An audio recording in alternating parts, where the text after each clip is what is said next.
Hello class, I just wanted to make a short video looking at the 3 branches of government in the US. This is very important stuff and we're going to come back to it over and over again for the rest of the year. So I want to make sure that you understand exactly what the 3 branches do. Now first of all, we have the document of the Constitution. In the Constitution, it states that the American government will have 3 different sections. This allows for a system of checks and balances.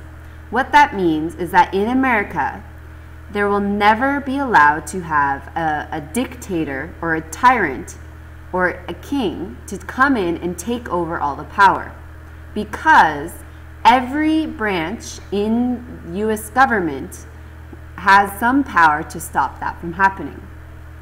This allows for the US to be a free society promoting liberty and democracy.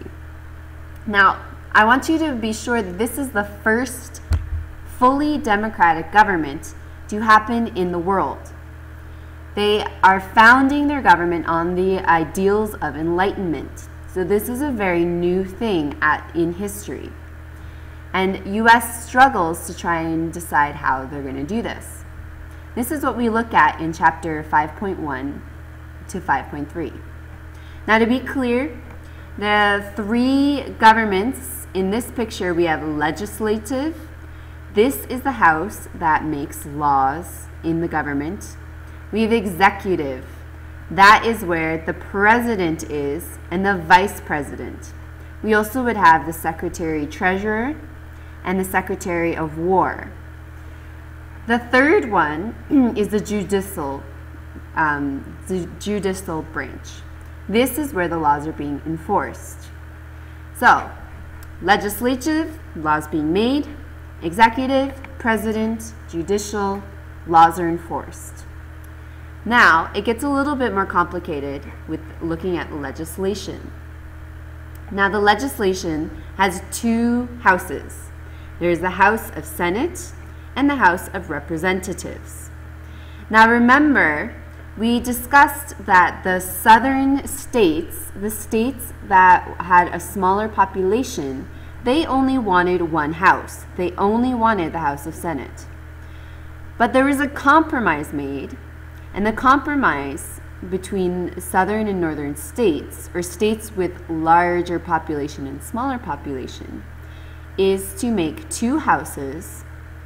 In the Senate, every state only has 1 senator. That means every state, no matter what size the state is, has 1 person in this house. The House of Representatives, that is based on population.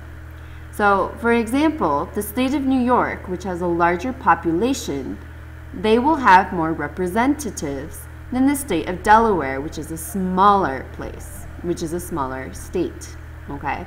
So this is the house that is based on population. This was the compromise that was made. This way, smaller states, they still have an equal say in the House of Senate, whereas larger states, they have more representatives in the House of Representatives. Sorry to say representatives so much. Now here, we have the executive branch.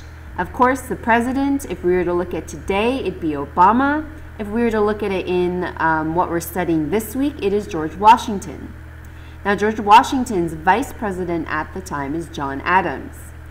Now, these are the 2 main figures in the executive branch. But what we also have is the Secretary of State. Remember, they're in charge of foreign affairs. That, at the time of George Washington, is Thomas Jefferson. We also have the Secretary of Treasury. They're in charge of government money. At the time, that is Alexander. The last person that we have in the executive branch is the person in charge of war and military, the Secretary of War. Okay, and at that time, it's Henry Knox. Now, we're looking at judicial as well.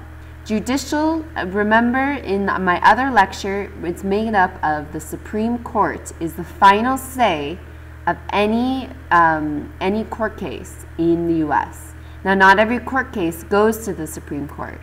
Only very, very important court cases would go here. Then we also have it split up into 3 smaller divisional courts and of course local court system as well. This is the basis of American government. I need you and want you to understand this. If you do not understand this, you need to come and tell me, okay? Now, each branch has the things that they're in charge of. So legislative makes laws. They can approve presidential appointments. Each legislation, they have 2 senators, so 2 senators in each state. That didn't start off like that. It was just 1 senator, but now we have 2 senators. The other thing is there are a lot of number congressmen is based on the population of the state.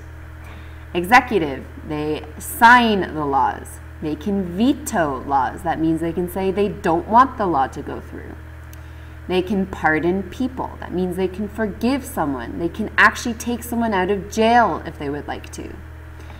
They also appoint federal judges. So they appoint the judges in the judicial system.